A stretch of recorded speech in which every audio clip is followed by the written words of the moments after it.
Okay. This court has sat through the trial, has heard arguments of defense and the state, has listened to the witnesses today, and after considering all of those things, the court will impose sentence as follows. Please stand, Ms. Lee.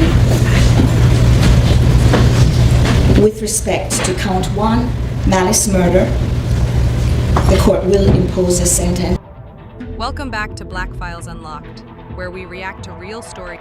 Today's file, the killing of Kenneth Herring, an unarmed 62-year-old man, shot by someone who thought she had the right to play cop. Let's unlock this. She witnessed a crash and thought the man involved was drunk. It was like I saw my life flash before my eyes. But according to his family, he was really having a medical emergency. Because he don't just run off the scene. I knew he was trying to get to the hospital. 911 dispatchers told Hanna Payne not to follow him as he drove away, but instead of waiting for police, she took matters into her own hands and shot him. No more Christmas, no more birthdays. The jury's verdict and why both families have been getting. Hanna Payne was 21 years old back on May 7, 2019. She was riding in her Jeep when she spotted a 62-year-old Kenneth Herring crash into a semi-truck in Clayton County, Georgia. It's just south of Atlanta. They all stayed on scene until about 20 minutes went by and police still didn't show up. Herring suddenly got discombobulated. He got in his truck and drove off. It was later revealed that he was possibly going through a medical emergency, a diabetic shock, and just needed help. It was that series of events that ultimately cost him his life. It was one of several mistakes that Hanna Payne made that day. In court, Payne said that she got back in her Jeep and followed Herring, who she believed was drunk. They played the 911 call. The dispatcher clearly tells her to avoid pursuing him. Okay, ma'am, we actually do not want you to chase him. We just want you to be safe. And it's I not understand. to chase him. But this is what bystanders saw shortly after at another location. His pickup truck cornered by her Jeep, and then a struggle. If you can go back to that location where the incident happened, it's because someone is actually on the way to you guys now. Okay, well, there's a police officer there, but he is drunk. I'm sorry, but I'm here to tell you I'm not going to follow him. Toxicology tests later showed that Herring had no drugs or alcohol in his system. When I stopped, I was under the impression, with me having 911 on the phone, that I could just be kind of like a messenger. She says that when she approached his car, they got into a shouting match, and Herring reached and grabbed her. She also claimed that he ripped her shirt and hit the gas pedal briefly, dragging her forward. That's when she says that she announced that she had a gun, then drew the gun and shot him. He later died at the hospital. After it went off, my entire body kind of fell backwards. Like I was almost like I was falling over and I was trying to catch my balance. This is police body camera footage showing the moment they arrived and approached her.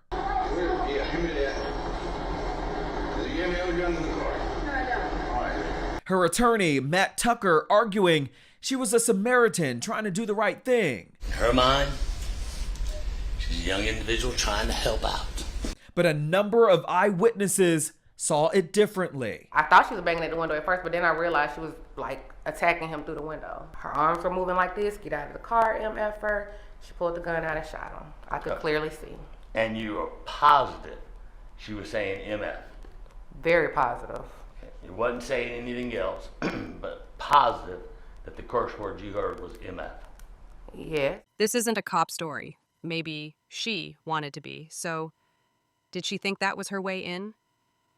This is about a 21-year-old civilian and a decision that cost a man his life.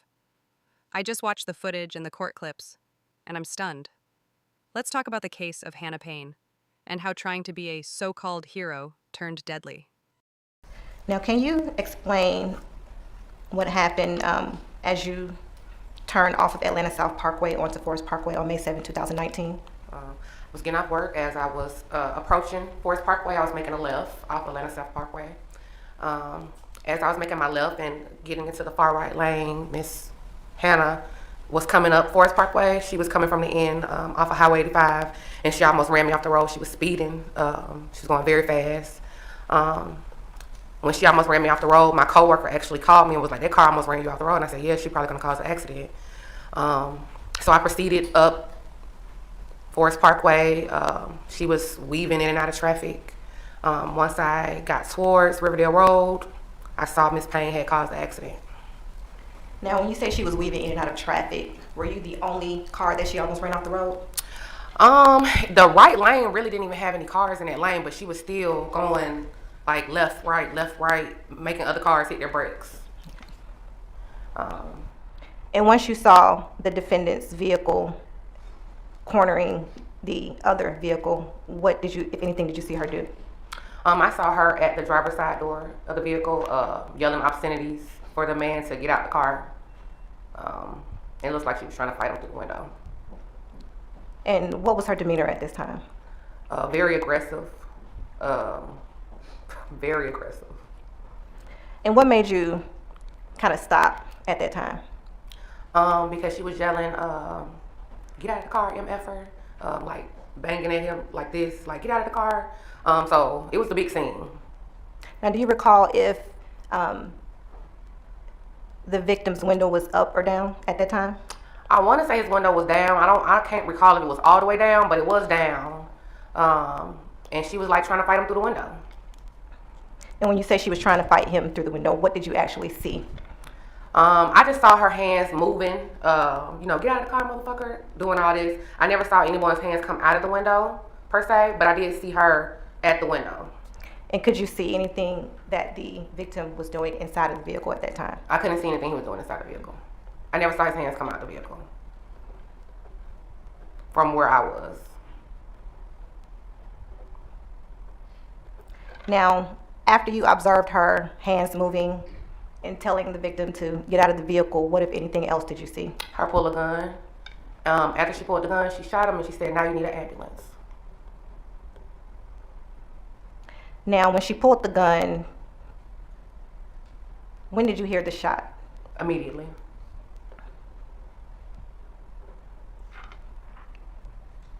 Now, were you able to observe any of the victim's demeanor during the entire incident? No.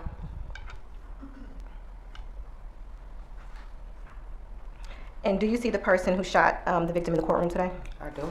Can you identify them by an article of clothing they're wearing and identify where they're sitting in the courtroom? She's sitting directly in front of me wearing a blue shirt. Let the record reflect that the witnesses identified the defendant in open court. The record will reflect. Now, did you know the defendant prior to the incident? No. And did you know the victim prior to this incident? No. Now, after the victim was shot, what happened? He just laid back in his seat. His eyes went white. He just laid back. She stood back. I think everybody ran towards her. I think I even came towards her and I was like, oh my God, you shot him. Somebody else waved down a police officer. He was already at the exit. The officer came running up. He said, what happened? Who shot? She tried to say that he grabbed her gun, but everyone immediately said, no, that's not true, because that's not true. The man never grabbed her gun. And he put her in handcuffs. Now, what was the defendant's demeanor immediately after the victim was shot? She had no remorse. She was just she was thugged out. She had no remorse at all. She was so right in that moment. She felt like she had done something. Now, did you ever see the defendant attempt to render any aid to the victim? Not at all.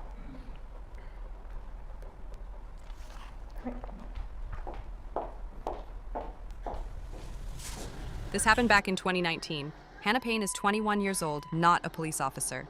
Kenneth Herring is a 62-year-old man. He was diabetic, disoriented, rushing himself to the hospital, resulted in a minor hit and run in Georgia. Hanna saw it go down, called 911, which was the right thing to do. But then she followed him, on her own. Right here, dispatch tells her not to pursue, says it's dangerous, says police are on the way. And Hanna's response? She ignores it. And it said one of my coworkers, she was pulling up behind me and she said, dang, that car almost ran me off the road. And you said, yeah, that crazy bitch is gonna cause an accident. You recall saying that? Yes. Okay. Do you recall saying, and you can look to refresh your memory, that you said that she almost ran you off the road, or did you use the comment that your friend said, your coworker? My coworker called me and she said, dang, that car almost ran you off the road. And I said, yes, that crazy bitch is gonna cause an accident. Now, can you look at the statement I was saying right there where it says Ashley Jackson says, Yeah. one of my coworkers, she was pulling up behind me and she called me and said, dang, that car almost ran her off the road. Not you, her. Is that correct? I said what I said. I'm not sure why it says her, but when I said it, I was speaking in third person. Like, my coworker's calling me saying, dang, that car almost ran you off the road. So I'm not sure why it's typed that way. So you're saying whoever listened to this audio of your interview inadvertently put her instead of you? Could have been. Okay. And you do recall saying, the crazy bitch is going to cause an accident? Yes. Okay. So at that time, you had decided because of her driving that she was a crazy bitch, correct? Yes. Okay. And Pretty much. Okay. And you didn't know what was going on. You didn't know why she was driving that way. You just assessed that that's who she is based on that driving. She was speeding up the road and she almost ran me off the road. So that's someone's natural reaction. So I'm not judging her per se because I don't know her, but that's someone's natural reaction. When someone almost runs you off the road, you're like, dang. So yes, that is my comment, and that's what I said at the time. Now you said there was traffic everywhere, everybody was stopped and it was real slow, correct? Once we got to Riverdale Road, it was stopped. But while we were traveling to Forest Parkway, the traffic was not stopped. We were still moving.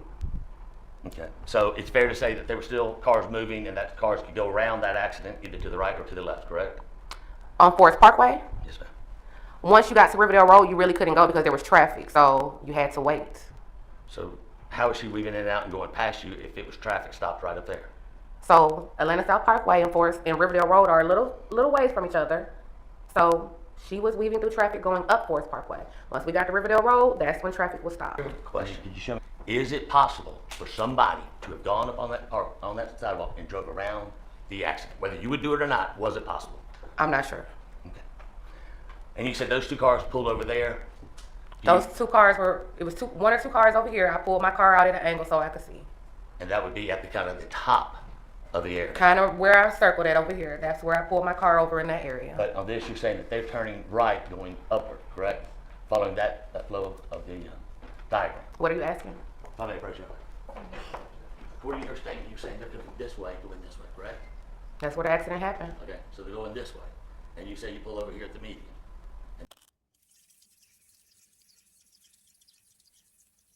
So you don't know if another car caused her to go into that direction. You just presume because she was a crazy bitch driving that she did that, correct? Nobody caused her to go into that vehicle. But you said you didn't see it. No, I didn't see it. So why are you so certain that nobody caused her to do that? Because nobody else was on the scene. Okay.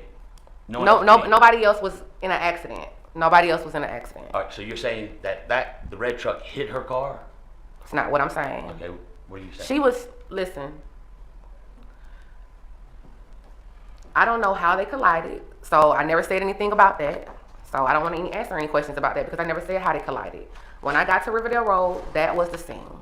Okay. And I saw her at his driver's side window fighting him and cursing. All right, so you never saw her exit the Jeep and anything that occurred, you only saw her at the window and she said banging on the window or banging on the truck, correct? She was banging at the window. I thought she was banging at the window at first, but then I realized she was like attacking him through the window. Okay.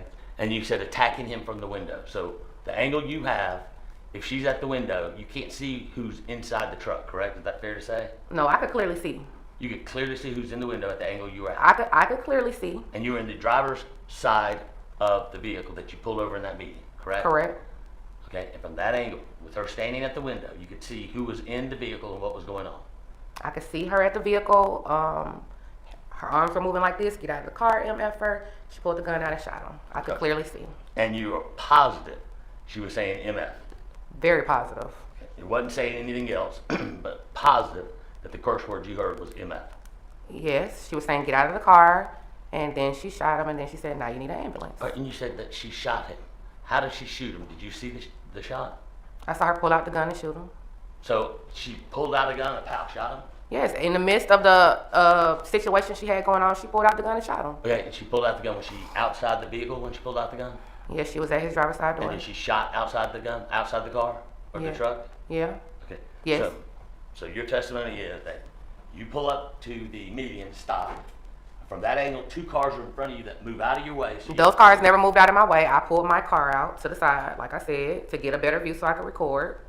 And you said the other 2 cars pulled over to the side, correct? I never said those cars moved. You just drew a line up there, man. I said those cars were already right there. I never said those cars moved. But they were in front of you at one point. They were, and I pulled my car to the side. Okay, so you pull your car to the side to see it. You're grabbing your phone trying to figure out how to record, correct? That's correct. And during this process of trying to figure out how to record, you're watching her and seeing the individual inside that truck. I watched her the whole time. I was trying to like move my fingers by memory. I could never get my camera to open. It happened so fast. Okay, but during that period of time, you're trying to get your phone to do a recording. You're looking. I'm. Your response, Attorney Your General. Honor, she has not given a definite answer of, and my question would be, if I could finish it. No, I can finish your response. Okay, I have not finished my question, Your Honor. I was going to talk about the face she said she thought she saw, and I was going to ask what was the demeanor of the individual inside the truck. Okay, I'm going to sustain the objection. She has been asked, she's answered the same question several times. Now you can move on to your next question, but she has answered. And I would respectfully request the court. I never asked what the demeanor of the driver's face was. She never answered that. You see, Okay. and this is the part that blows my mind. Hanna literally pulls up, blocks his car, and according to witnesses, tries to drag him out. She claims there was a struggle, and that's when she shoots him. Once, right in the abdomen. You're not a cop. You're not trained. You're not authorized. And the man wasn't armed. He was having a medical emergency, a diabetic crisis. He didn't need a gun in his face. He needed an ambulance. She breaks down in court, says she feared for her life. But the facts don't lie. She chased him. She blocked him. She escalated. She fired the shot. This wasn't self-defense. This was self-appointment. And that's what is so dangerous about these cases. It's another example of someone inserting themselves into a situation where life gets treated like a threat just for existing. In an ambulance.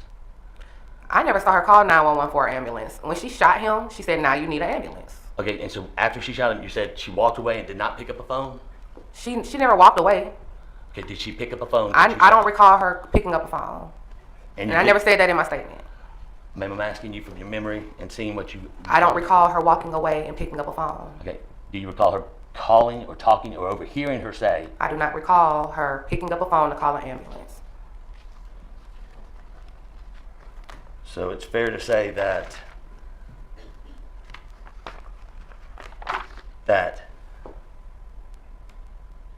when the incident occurred and everybody is stepping up to see what's going on, as the congregation gets around the truck right there, you're telling me you didn't hear her make any other comments besides "now he needs an ambulance"? After she shot him, she said, "Now you need an ambulance." She was talking to him. She wasn't talking to, she was fighting with him. And I felt like she couldn't handle him the way she wanted to handle him, so she pulled Your out her Honor, I gun object and she shot her him. making comments of what she thought. That's speculation. Okay. Okay, so don't comment about what you thought, just respond to his questions. Okay. Okay. Now, you stated that in your testimony, if you want to go to page 7 to refresh your memory.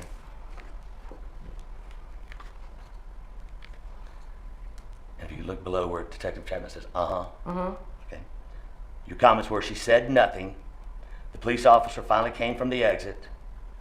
And he was like, who shot who? Everybody's like, she shot him. And the first thing she said is, I didn't even have my finger on the trigger, but he reached for my gun, but I never saw his hands come out the window. That's correct. Okay. So you're stating that you overheard her say, I didn't have my finger on the trigger, but you're saying you never saw his hands come out the window, correct? That's correct. And she was outside the window shooting at him, correct? That's what you said? That's correct. And another guy was like, hey, I got it recorded, correct? You remember that? Somebody did. I think somebody did say that. Did you ever get to see that recording? No. And basically you were in the crowd that everybody was saying she shot him? Yeah, when the police officer came up from the exit, he asked what happened. She tried to say that that she didn't pull the trigger. He was trying to pull her gun, but I never saw him do that. Okay. And do you recall, if you can go to page 10, do you recall saying that she pulled that gun out and shot him immediately And the detective assured she was pissed. She was so pissed, like she was mad as hell. That's correct. Okay. So you're saying that she pulled the gun, pow, immediately shot. She did. And that's what you saw from the angle you were at right there at the median, correct? Correct. All right. Did you ever move your car from that median? After the whole scene was over with, yes. You said she jumped out of her vehicle. I said she jumped in front of the victim's vehicle, causing an accident. And then what does it say after that? She jumped out screaming, punching the victim. She pulled a gun and shot him. She was not even remorseful. Okay. Now, you stated earlier that you did not see her get out of that Jeep. You only saw her beside the window. How else would she have gotten to the window if she didn't get out of her car? Ma'am, I'm asking the questions. Okay. I'm asking you a yes/no question. Did you see her get out of that Jeep and approach that window? I don't recall seeing her get out of the Jeep. Once I got to Riverdale Road, she was already there. So my recollection, it's been some years. But your recollection at the time it occurred, when you wrote that statement, you said that she jumped out of the vehicle and ran up to the window and started punching him. I would assume she jumped out of the vehicle. I never said she ran up to the window. I said she jumped out screaming, punching the victim. She pulled out a gun and shot him. Okay. So that's not a true and accurate statement because you didn't see her get out of the vehicle, correct? Well, that would be the only way she could get out her vehicle was to get to his window. She had to get out her vehicle to get to his window. Ma'am, I asked you. That is not a true and accurate statement what you said because you did not see her get out of the Jeep and approach the window, correct? There was no answer. There was a commentary without an answer. I don't mind her doing the commentary after she answers yes or no, but she never answered yes or no. She answered that she did not see her get out of the vehicle. She answered the question. Okay, I'm going to overrule the objection and allow Attorney Tupper to re-ask the question to the... So that is not an accurate statement you wrote because you did not see her get out of the Jeep and approach the truck, correct? It is an accurate statement, but I don't remember seeing her per se get out of the vehicle. But she was at his window, punching and screaming. How can you say it's an accurate statement when you didn't see her get out of the vehicle? Because I was there, I saw what happened. But your testimony said you didn't see her get out of the vehicle. No, I didn't. I don't remember her getting out of the vehicle, per se. But you wrote on your document for the police that you did. Because this was in 2019, it's now 2023. So I really don't recall if I saw her get out of the vehicle. I don't remember every little thing that happened. This was in 2019. Okay. Now, from that period of time, have you watched the TV media regarding this incident? No. Okay. Have you talked to anybody regarding this incident? No. You haven't talked to... Okay, we've skipped some clips because this guy pretty much asked the witnesses the same questions over and over and over, literally. But if you want to watch the full trial, visit Court TV. Now let's listen to what this next witness says. That person by where they're sitting in the courtroom and what they're wearing? Yellow, dress casual outfit right there. All right, let the record reflect the witness identified the defendant in open court. Now, when the defendant jumped out of the Jeep and headed toward the Dodge Dakota, what, if anything, did you hear her say? I heard her saying, "Get the F out the car." She just kept cussing at him, "Get the F out the car." Now, could you tell whether Mr. Herring's window was up or down? I don't believe that it was completely up or down, but I don't remember. I'm not gonna say. But how close was the defendant to his window? Very close to his window. And can you describe the defendant's demeanor? Aggressive. Now, were you able to see Mr. Herring inside of his vehicle during this incident? Yes. And what did you observe of Mr. Herring? He looked confused. And could you recall if he was saying anything back to the defendant? Not at this time. I did, but I don't remember anymore what he said. Now, at any point in time when you observed the altercation, did you see Mr. Herring's hands at any time come out of the truck? No. Could you see him attack the defendant in any way? No. I mean, I did. Yeah, I did see a struggle after she jumped in his car, jumped through his window. So the defendant jumps over the median and cuts Mr. Herring's vehicle off? Yes. And you're saying she immediately jumped out of the truck and went towards his driver's side window, cursing, telling him to get out of the car. And at some point, there's a struggle. Oh, yes. And at what point in time did she jump inside of the vehicle? After he hit her Jeep. Now, what is the defendant doing at the driver's side window before Mr. Herring kind of hits her Jeep? Holding him at gunpoint and cussing at him.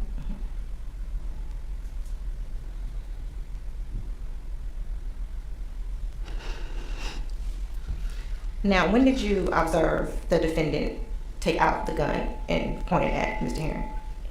Herring? Very shortly after she got out of her truck. Was it before or after he hit her vehicle? Before.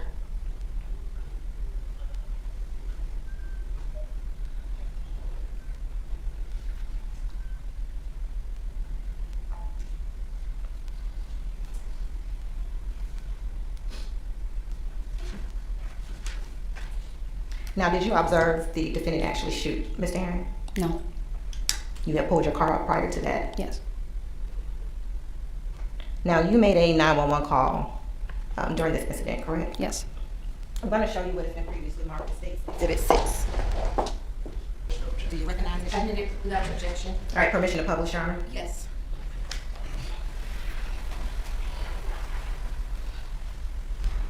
It's okay. Hold on, sweetheart. Call me about 4th Parkway, Riverville Road. Okay. Hello? Hi. Hi. I'm sorry. I'm at the intersection of Phoenix Boulevard and Riverville, right before the highway. Is this woman? Okay. So, sorry. They got, it was like a merging lane, and then, it was a merging lane, and then she like stopped the patient and went around him for no reason because it was constantly pumping traffic. And then he almost hit her because he did that. So he braked suddenly, but then she got mad, hopped out her car, and then she pulled out her gun and started screaming at him. He was like, "What the heck?" And then she had, "I was just shooting," and she started hitting him. Yes. Okay. And where are you guys? We're right by the exit of 285 West and 65 North, and it's like Phoenix Boulevard goes one way. Okay. Okay, ma'am. Okay, thank you.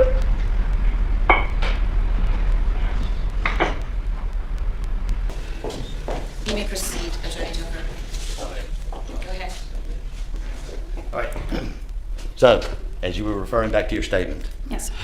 you said that she came up, she pulled her shirt up with a gun, and you pulled up right when you saw that, correct? That's what your statement said? I don't believe that's what I read. Can I get the statement back, please? Yes. Thank you.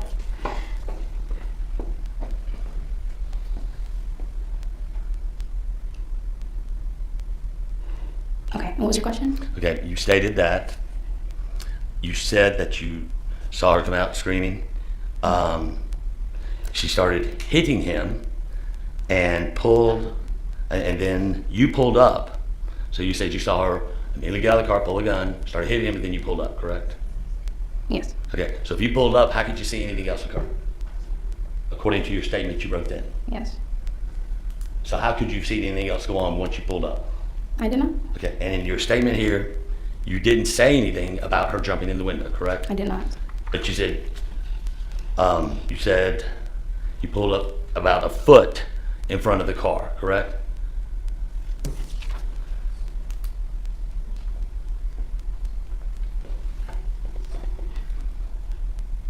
Yeah, I was like a foot in front of the car.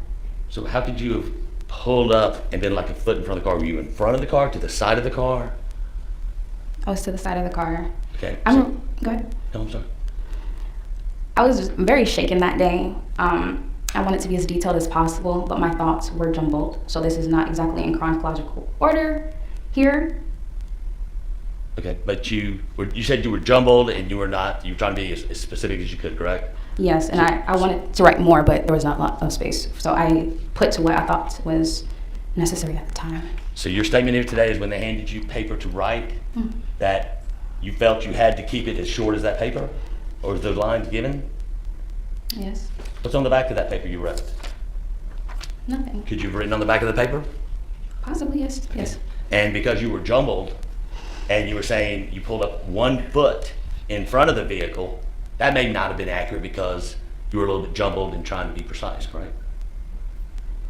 I was like a foot in front of the car when I called the cops. Okay. I pulled up after that. So you say like a foot. Yes. So when you say like a foot, it could have been more than a foot, it could have been less, right? Right. Okay. So when you state that it was like 1 inch, it's the same concept. It could have been like an inch, it could have been more, it could have been less, correct? Sure. Yes. Okay, and then you keep smiling. Do you find this comical? No. It's a coping mechanism, but I feel like, I don't know. Councilors, please approach. Okay. This court has sat through the trial, has heard arguments of defense and the state, has listened to the witnesses today, and after considering all of those things, the court will impose sentence as follows. Please stand, Ms. Payne. With respect to count 1, malice murder, the court will impose a sentence of life with a possibility of parole. With respect to count 2, felony murder, that will merge into count 1 and is dismissed as a matter of law. With respect to count 3, aggravated assault, that merges into counts 1 and 2. With respect to count 4, felony murder, that merges into count 1 and it is dismissed as a matter of law. With respect to count 5, the false imprisonment verdict, the court imposes a sentence of 8 years consecutive. With respect to count 6, possession of a firearm during the commission of a felony, the court imposes a sentence of 5 years that will run consecutive to the underlying sentence. Count 7 and 8 will merge into count 6. So the court's total sentence is life with the possibility of parole plus 8 years consecutive on the false imprisonment and 5 years consecutive on the possession of firearm during the commission of a felony. And that is the court sentence.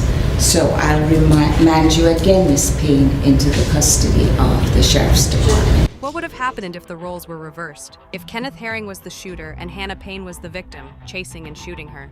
Drop your thoughts in the comments. I want to know what y'all think on this. But Hanna was charged with felony murder, aggravated assault, and false imprisonment. And yet, it took years just to bring it to trial. Kenneth Herring's family, they lost a father and a husband. For what? For someone else's adrenaline rush? This isn't just about one case. It's about how people feel empowered even when they have zero authority. Hanna Payne ignored dispatch, ignored protocol, ignored common sense, and someone died because of it. She went all out her way to do that when she could have actually stopped and really saw what was going on and took him to the emergency room. Kenneth Herring deserved better. Let us know what you think. Well, guys, like, comment, subscribe, and keep watching. We've got more truth to unlock. See you Wednesday. And those who have subscribed and liked, thanks so much for watching and supporting us. We really appreciate each of you.